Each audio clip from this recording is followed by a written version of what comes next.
Hello all, it's Shifty here, and today we are going to be taking a deep dive into the War for Evolution update and Decorative Blocks Pack number 3. For this, we're not going to be looking at the PvP scenario or the quality of life improvements that came with this update. We're just going to be focusing on the blocks themselves, and we are going to be starting with the War for Evolution blocks and then moving on to the Decorative Blocks Pack and seeing if maybe that is something you might want to be getting. The first blocks on our list to look at are the wheel suspensions. They added in this update the short wheel suspensions, which are pretty much functionally the same as the large ones. They are just a little bit shorter. And just like the longer ones that are 2 blocks long, the top and bottom area is not a collision region, so you can nestle these in nice and good, just like that. They did add these shortened suspensions for the old DLC, the Wasteland DLC right here, as well as the standard blocks, the 1x1, 2x2, 3x3, and 5x5 wheels. All have versions. They're really nice. There is a little bit of something wonky going on with the Wasteland shortened ones, though, in large grid, in that you can see I have these all set to be as low as possible, and these ones are not sitting quite as low as they should be sitting. You can see the old Wasteland long suspensions sit really low, and all of the vanilla long suspensions also sit very low. For some reason, the shortened wheel suspensions for Wasteland seem to sit a little bit high. I'm assuming this is a bug, and it will be fixed as soon as possible. Hopefully by the time most people see this video, this will be an irrelevant comment, but I just wanted to point out that that is a little bit strange. You can see it really clearly here. These are at full negative suspension height. And no, I don't just have them upside down. As you can see, if I switch it to all my wheels being as high as possible, just go in here and set the height offset to maximum, they will also sit a little bit higher than all the other wheels. Look at this. So that's just a little bit strange, but that is only an issue for the large grid Wasteland short wheel suspensions. You can see here, this is the small grid versions, and they seem to have absolutely no problem. These are going to be really cool new blocks for building more narrow vehicles, smaller vehicles, and also just if you want to take a little bit less room with your wheel suspensions. These wheel suspensions do cost a little bit less, and they have slightly less integrity than the longer versions. So the big 5x5 ones are about 26% less durability, and these ones are about 30% less durability. Moving on to our beautiful little shaped blocks here, you can see that this was kind of just missing blocks that they added into the game, and I'm glad they added them, and they work exactly how I expect them to work, in that these arced ones are fully airtight in any orientation, and these ones are not airtight at all in any orientation. So I say that that's how I expect them because the windows of the same exact shapes act this way. It's not because it makes sense, but it's just how they seem to be doing all of these types of blocks. And that's true for the light armor, the heavy armor, and of course the exact same for small grid. After that, we have the decorative stuff. We got a bunch of signs. These are for small grid and large grid. I really like these. The arrow is a really nice generic thing that it's centered so you can kind of flip it any direction you want it to be, and it's going to be very useful. And they have the same for large grid as well. Moving on, we've got some button panels with this DLC. These two right here, we've got a single button panel, and then we've got the control panel, which is really nice. This is from the Heavy Industry DLC. It's the only other thing that had these in the past. Now we have just straight up vanilla ones to go along with it. You have an alternative to the DLC, which I think is a good retroactive change to the game. The DLC does have 3 buttons instead of the single button one, but it's at least something, and you can use them somewhat interchangeably, which is really nice. And of course the same is true for small grid. Now the last block set to look at for new blocks that are open for everyone, they're just part of the main update, is the thrusters, but we're going to head down to the planet to explore those in a little bit more detail.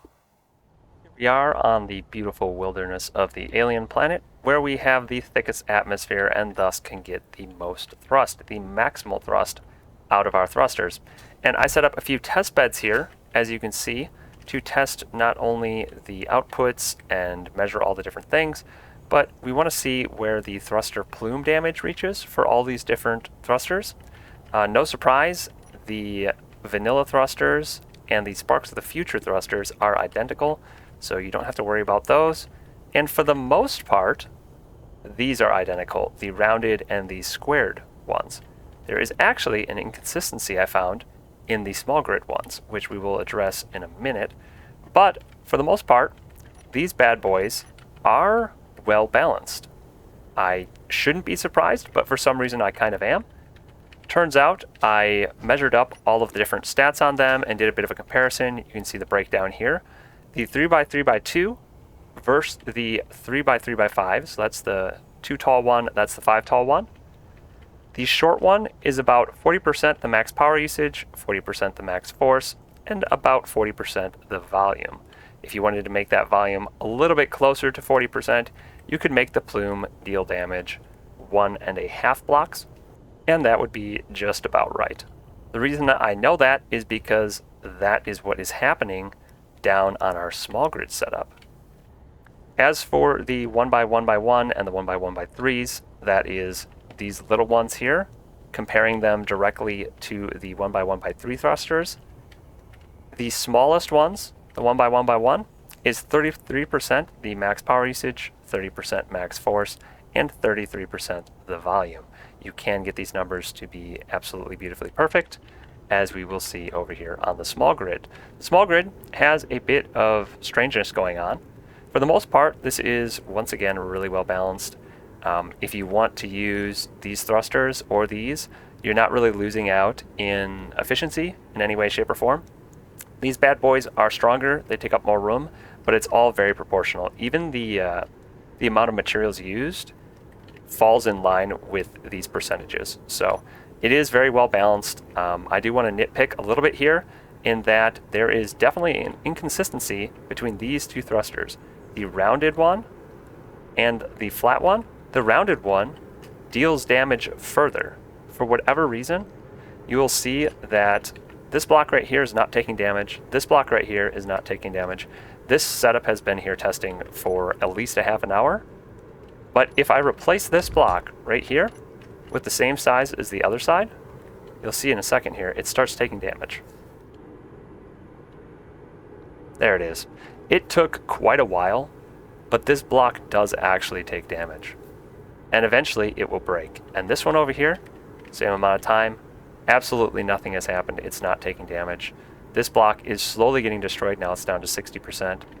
And it will get deleted eventually and deal damage to your ship. So hopefully Keen will clean this up and make these two blocks consistent, at least with each other. If they do that, I recommend that they use this plume length simply because it makes their percentages fall in line a little bit better over here. You can see that would put them at 39.8% the volume in our comparisons, and that falls closer to the other percentages than the smaller one. But that will then be inconsistent with the large grid versions. The large grid versions only deal damage one block down. So if you're going for overall consistency, make them both deal damage one block down. If you're going for better numbers, honestly change this one and change those ones to deal damage 1.5 blocks. I know you're probably not going to do that, and you probably shouldn't, because people are already going to have builds where they are using this one block damage.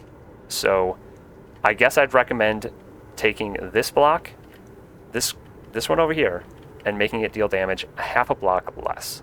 That would be great, and then we'd have consistency throughout all of this.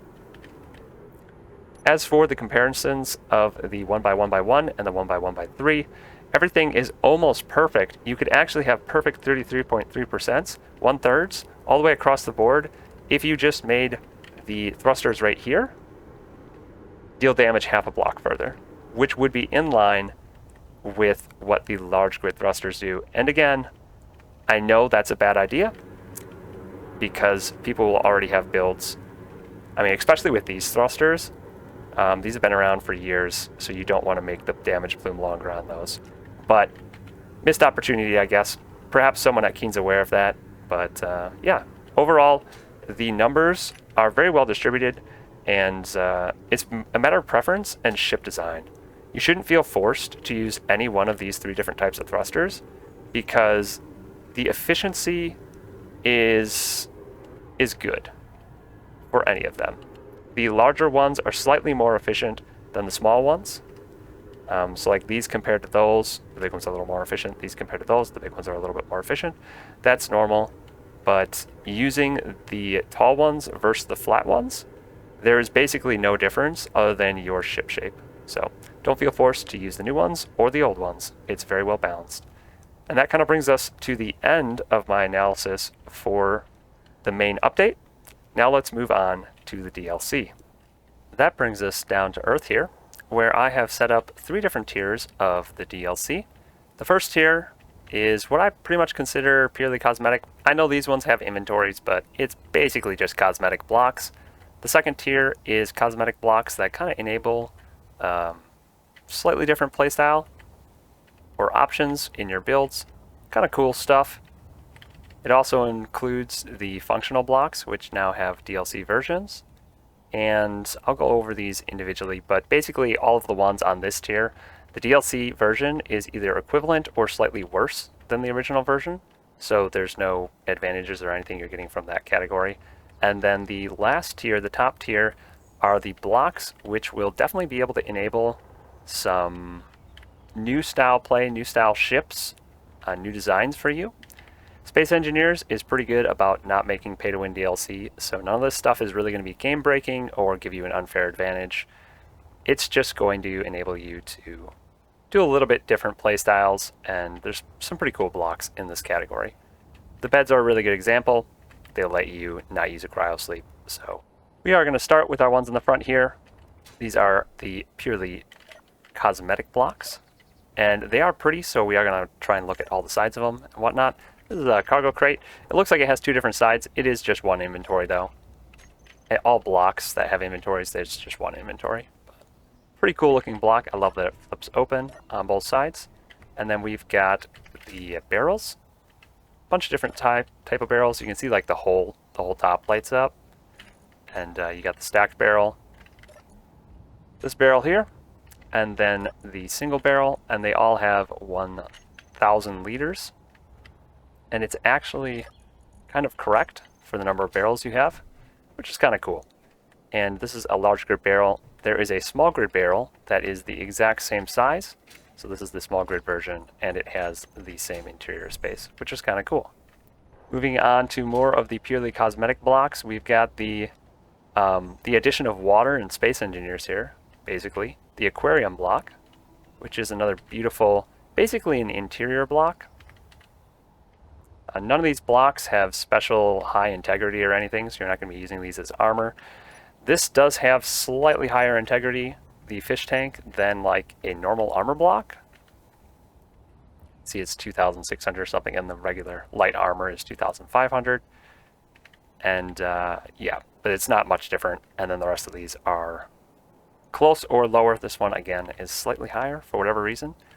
But the inset couch, so we've got the inset fish tank, aquarium, inset couch, which has a beautiful couch on this side, and on this side I love that they added like options on sides, so you can completely hide the couch if you want, and you can have this side be visible, and it's just a terrarium, which is really cool. Bottoms are all pretty much the same. This is the inset entertainment corner, and I really like what they did with this one in that they made the access points like on the controllers and the screen, of course, but it's kind of neat. This one doesn't have anything special on the sides or the back. It just has slightly different designs, so you can use them as interior walls and whatnot. This one is the bookshelf. You got your plushies up top. You got one called the Monolith, I believe. Where is it? There's some pretty cool ones in here. You can look really closely and you can see there's some names on them, but yeah, you've got that. This has got an inventory. Of course, once again, it's just one inventory. The rest of these don't have inventories, except for, obviously, the couch is going to have an inventory. Maybe not. Nope, couches don't have inventories. I'm crazy. I always make that mistake. Anyway, and then we got the inset kitchen. Inset kitchen is beautiful. I just want to point out that it is the right height to use with these desks from the other decorative pack, which is really nice. And we got a little coffee cup right there. The side of the bookshelf has more kitchen stuff. It's kind of like a nice Ross, nice little decorative touch. You can use that right next to your kitchen if you want, and it gives you a little bit more options. Two sides to each of those that are kind of decorated. Pretty cool. Let's move on to the scaffolding blocks. These are a new type of block. I'm not super excited about these, but I'm sure some people are already coming up with really cool builds using them. But scaffolding style things. We got the ladder. It feels like you could really use more shapes. I have a feeling when I start building with these, I'm going to be like, God, I really need this shape, I need that shape, I need that shape. Because there's a few of them, but there's really not that many of them. It's going to be one of those things they keep adding to, I think. But you've got that, and you've got the 4 blocks in that set that are in small grid. This one's going to be kind of nice to use, I think, for a lot of stuff. It's going to make nice like railings, like places to hold on to. And it will work really nice with the beam blocks. It'll be a nice addition to all of that. So kind of excited about those. Over here we've got the functional blocks, which are, in my mind, functionally worse than the originals, but they look really cool. So like that's what you're going for with these. The beacon functions exactly the same, is made out of the same materials. It just has fewer points where you can attach it. So technically not as good as the original beacon, which you can attach on the top and all around the outside edges, whereas this one you can't do it in certain places. And the small grid one is very similar, where this one you can attach everywhere. This one you can't attach on the front, you can attach on the side, and you can only attach on the bottom and the back. So that's how that works. The wind turbine, this is a 5x5x5 wind turbine, the DLC one, and then the original, the vanilla, is 3x3x3. The new DLC wind turbine is functionally identical, as far as I can tell, to the old one. It produces the same output with the same location. So I made an array of them all over, and I tested this a bunch. But yeah, they produce the exact same. This one just takes up more space. So you are getting something that looks cool, but just takes up more space. The solar panels are very well balanced. They are pretty much identical. This solar panel right here is identical in resources that it takes to build as this one, and it outputs the same amount of energy.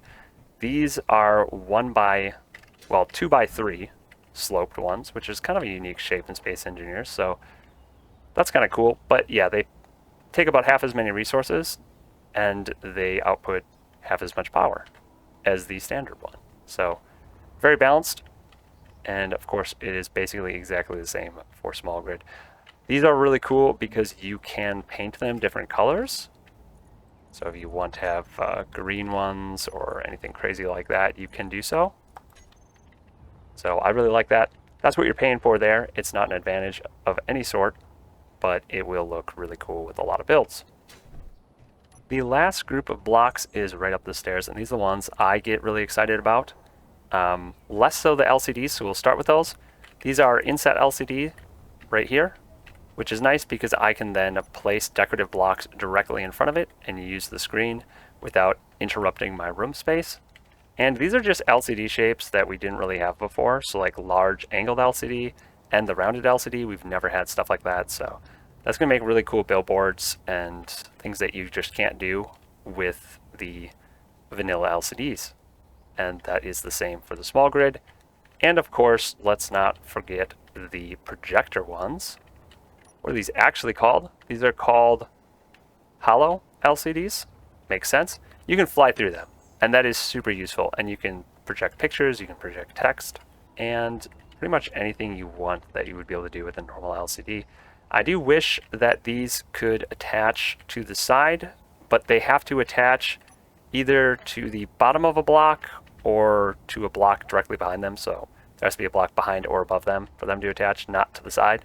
And that's also true with these little ones. You can see I was trying it because I thought it would be really cool if I could make a row of them, but you can't. You need a support block behind them or above them. So kind of neat. This block right here is a new medical station, which I'm really excited about. Why am I excited about it? Well, that's because it has airtightness. Something that has always driven me crazy about this is I can't really pack it into a room nicely. I always have to have walls behind it. This is not airtight at all. I can just show you the airtightness of it real quick. And meanwhile, this one is nice, big, flat surfaces that are airtight. Now, it does not have a bottom connector or a top connector. So it is missing out on the bottom and top connector, and instead it has side connectors. So not only is it airtight, but it is also functionally different than the original. So these are the types of blocks that enable you to do different ship designs, and they're the ones that I get into and I think are the most compelling reasons to buy DLC. So yeah, this one is functionally and attachment-wise different from the vanilla version, and there is no vanilla version that is functionally identical to this. So pretty cool block, definitely exciting. It's not breaking the game by any means. You're not like getting a massive advantage. It's made out of the same materials as the other one. You can see it's like exactly the same. So it's just lets you do different ship shapes, and I think it looks really cool. I'm pretty happy with the way this one looks. I like the little counter there. I like this. It's really neat. So that one's cool. Same with kind of the button panel.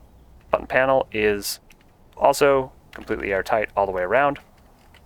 And the only button panel options you had before were these ones. These are the two vanilla ones and the other DLC. I believe this is Sparks of the Future. And none of them are inlaid in a wall.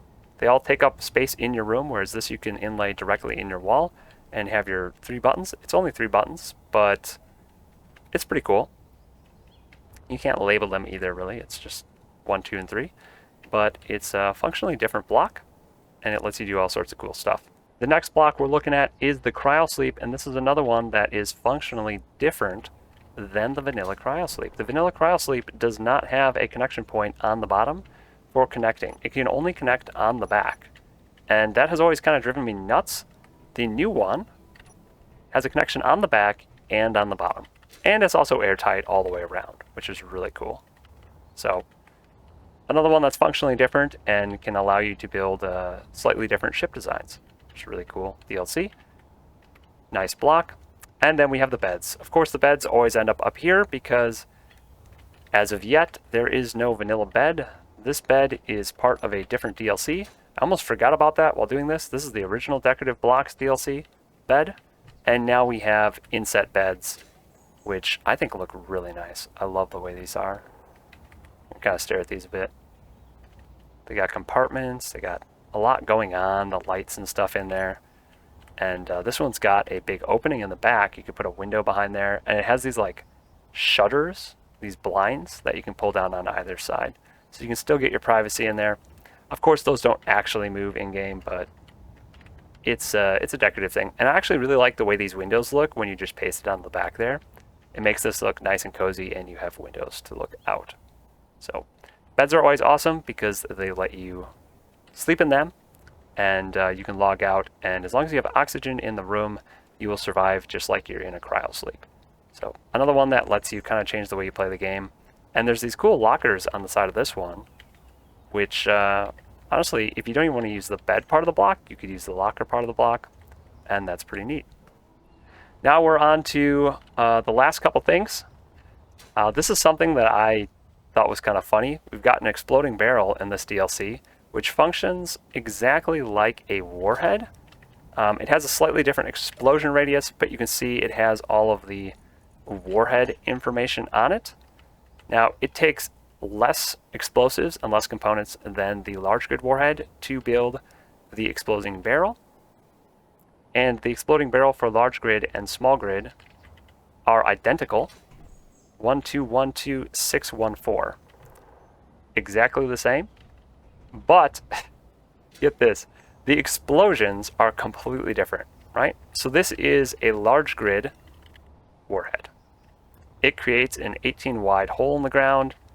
The large grid exploding barrel creates a 10 wide hole in the ground. Pretty substantial, significantly smaller than the warhead, but substantial. The small grid exploding barrel that is made out of the exact same materials makes a 3.5 wide hole. I know why that is. It's because if you had a DLC block that was small grid that made a hole that big, that would be a massive advantage over players who did not have the DLC and only have the small grid block that is the small grid warhead. Small grid warhead actually does more damage, or a bigger area of damage, than the small grid barrel, even though they take almost the same resources. So take that with a grain of salt. That's how they balance that one. I actually approve of it because there should not be a DLC that gives you an advantage that brings you from that to that. So while it doesn't make any sense that these two barrels, which take the same materials, make completely different holes, I think for balancing purposes, they made the right choice. Right, and that brings us down to everyone's favorite blocks, the cockpits. These are all the small grid cockpits in the game, and I always love cockpits because they let you really make different ship designs. The different locations of your connection points gives you a lot of variety. So what's different about this cockpit? This cockpit, from the standard one, first of all, they both have the large connector on the bottom. That's the first cockpit in small grid to have a large conveyor port on the bottom. Other than the original, neither of those ones have it. This is the fighter and the other DLC industrial cockpit. So we've got the big one on the bottom. It's got two on the back. Normal has two on the back, but these ones are low, which is a change up from all the other ones. This one has the big one on the back, and this one has very high ones. And then it has two in the front, which is also completely new. The other ones had one small one in the front, and this one doesn't have any large one, and it only has two small ones. So you've got completely different hookup points, which will allow you to design ships completely differently. I'm really excited about this one because of the large connection point on the bottom.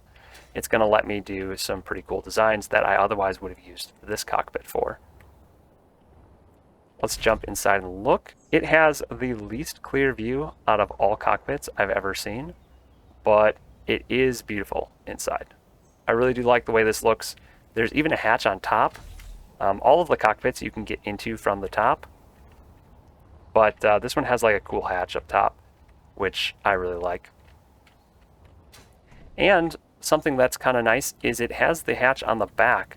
So there's only two cockpits, this one and the original, that have the hatch on the back that you can actually get into it from. This one you can't get into from the back, and this one you can't get into from the back. This really bothers me. I actually had to abandon a couple builds because I didn't have the hatch on the back, and this one has it. So this one has, honestly, it has more connection points than any other cockpit. It has the hatch on the back as well, and it looks pretty good. Now the downsides to this one is that it has the lowest integrity of all cockpits. This one has the highest by a little bit. It has the worst connection points, but it has the highest integrity. So they've all got their own little trade-offs, and I think they're all worth having, in my opinion. Cockpits are one of those things that will make me buy a DLC. I mean, I'm going to buy the DLCs anyway because I love the game and I want to support Keen. And I make content for it, so it'd be kind of silly not to have all the DLCs. But cockpits, yeah, they're very good. And this one is by no means a slouch.